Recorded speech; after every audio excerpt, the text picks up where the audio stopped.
Komisi Pemberantasan Korupsi menetapkan Menteri Kelautan dan Perikanan Edi Prabowo sebagai tersangka. Edi Prabowo diduga menerima hadiah atau janji terkait perizinan tambak, usaha, pengelolaan perikanan dan komoditas perairan tahun 2020. Wakil Ketua KPK Nawawi Pomolango mengatakan secara total KPK menetapkan 7 orang tersangka dalam kasus ini, yakni Edi Prabowo, staf khusus Menteri Kelautan dan Perikanan Safri, pengurus PT Aero Citra Kargo Siswadi, staf istri Menteri Kelautan dan Perikanan Ainul Fakih, Direktur PT Dua Putra Perkasa Suharjito, staf khusus Menteri Kelautan dan Perikanan Andrew Pribadi Misata, dan seorang bernama Amiril Mukminin. Para tersangka penerima suap disangka melanggar pasal Undang-Undang Pemberantasan Tindak Pidana Korupsi.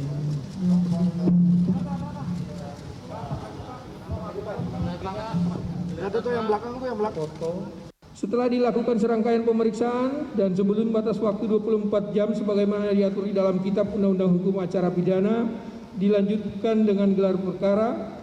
Komisi Pemberantasan Korupsi menyimpulkan adanya dugaan tindak pidana korupsi berupa penerimaan hadiah atau janji oleh penyelenggara negara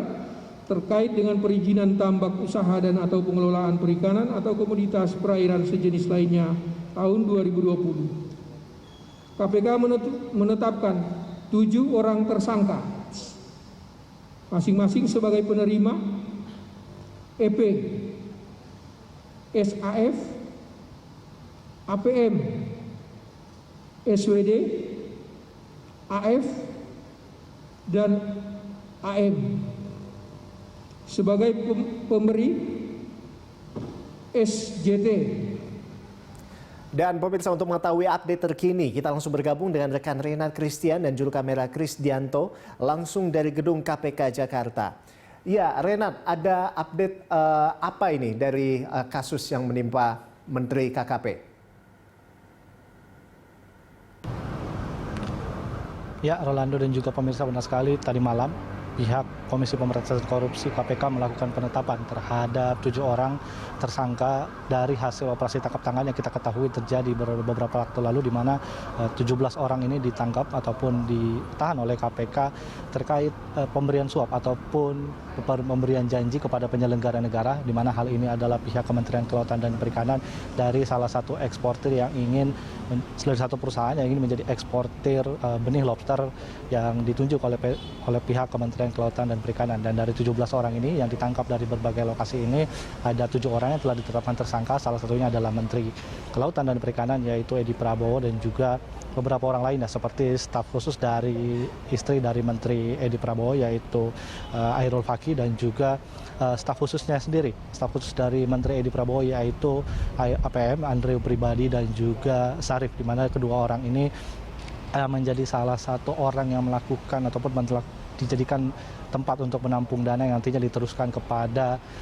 Menteri Edi Prabowo. Dan ada juga dari Suharjianto, Direktur dari PT Duta Perkasa DPP, yang juga menjadi salah satu calon eksportir yang diduga melakukan pemberian suap kepada Edi Prabowo untuk nantinya agar dirinya ataupun perusahaannya terpilih untuk menjadi eksportir benih lobster. Dan bila saya dapat menjelaskan duduk perkara ini, Rolando dan juga pemirsa, hal ini atau kasus ini dimulai sejak Mei 2020 lalu, di mana Menteri Edi Prabowo yang saat itu menjabat sebagai Menteri KKP ini melakukan ataupun mengeluarkan surat keputusan nomor 54 terkait izin ataupun pembentukan satuan tugas untuk melakukan izin ataupun memberikan izin administrasi untuk bagi perusahaan-perusahaan yang ingin menjadi eksportir benih lobster. Dan salah satu perusahaan yaitu PT DPP ini melakukan pertemuan dengan salah satu staf sus dari Menteri Edi Prabowo yaitu Andrew Pribadi Marsita dan juga Sarif, di mana kedua orang ini menjadi perantara antara Edi Prabowo dan juga PT DPP. Dan dalam pertemuan tersebut Andrew Pribadi Marsita dan juga Sarif mengatakan bahwa untuk melakukan ekspor benih lobster, PT DPP harus menggandeng ataupun harus melakukan ekspor tersebut dengan PT ACK yang menjadi salah satu ataupun satu-satunya forwarder yang ditunjuk oleh ditunjuk oleh Kementerian KKP yang menjadi forwarder bagi siapapun perusahaan yang ingin melakukan ekspor benih lobster ke luar negeri harus melalui PT ACK. Dan di sini KPK menduga terjadi suap di mana PT DPP ini agar nantinya terpilih oleh PT ACK menjadi salah satu eksportir melakukan transfer dana sebanyak 730 juta kepada PT ACK dengan penampung rekening dengan inisial AM dan juga Ahmad dan juga Amirul Mukminin, di mana kedua orang ini menjadi dua orang di PT ACK yang menerima dana suap yang diberikan oleh PT DPP. Nah, KPK menduga bahwa kedua orang ini, Ahmad dan juga Amirul Mukminin ini adalah orang yang berada di PT ACK yang menjadi penjembatan juga antara para calon eksportir terhadap Menteri Edi Prabowo, di mana juga setelah beberapa waktu kemudian, tepatnya pada tanggal 5 November 2020, pihak KPK juga melihat ada transaksi dana dari kedua orang ini, yaitu Amirul Mukminin dan juga Ahmad dari PT ACK kepada salah satu staf khusus dari istri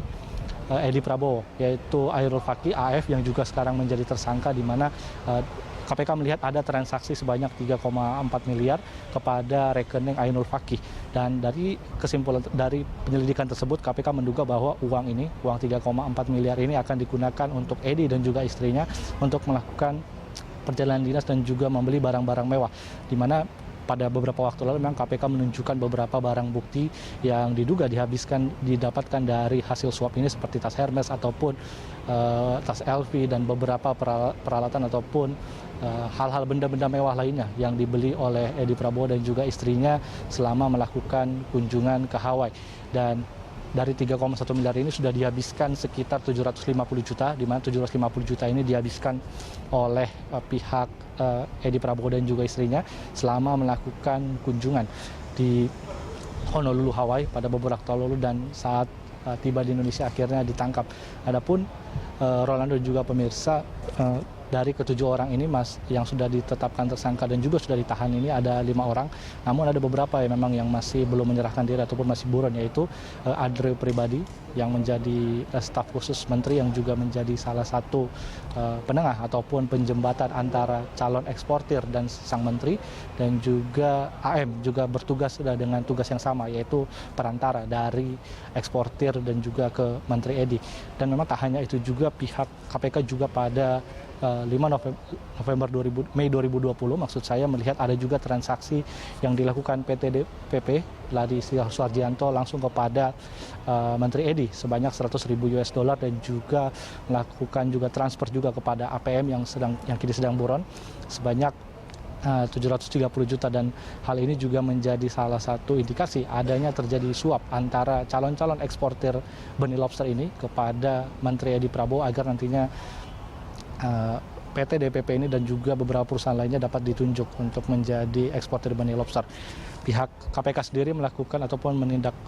Edi Prabowo dan 6 tersangka lainnya sebagai penerima suap dan dijerat dengan pasal 12 dan juga 11 ayat A1 dan ayat A atau B maksud saya di Undang-Undang Tindak Pidana Korupsi nomor 31 tahun 99 sebagaimana yang telah diubah di Undang-Undang nomor 20 tahun 2001, dan juga ada satu tersangka lagi yaitu Suhardianto, di mana dinyatakan sebagai pemberi suap. Bila tadi Edi Prabowo sebagai penerima suap, Suhardianto adalah sebagai pemberi suap, di mana juga dijerat dengan pasal 15 ayat A dan juga B Undang-Undang Tindak Pidana Korupsi nomor 31 tahun 99 sebagaimana telah diubah dengan nomor Undang-Undang 20 dan tahun 20 tahun 2001 tentang tindak pidana pemberantasan korupsi. Adapun kondisi terkini Edi Prabowo dan 5 tersangka lainnya sudah ditahan sejak 25 November dan hingga 20 hari ke depan, mana nantinya mereka akan melakukan pemeriksaan. KPK akan melakukan pemeriksaan bagaimana ataupun detail dari kasus ini, bagaimana uang tersebut bermain ataupun untuk apa saja uang suap ini dihabiskan dalam tindak pidana korupsi dan juga pemberian janji kepada penyelenggara negara. Rolando. Baik, Renat, seperti yang Anda sampaikan tadi, ini KPK sudah ya, sekalipun 2 masih buron, nah 5 orang masuk dalam rutan KPK masih ditahan selama 20 hari ke depan, termasuk di dalamnya Edi Prabowo. Dan selanjutnya,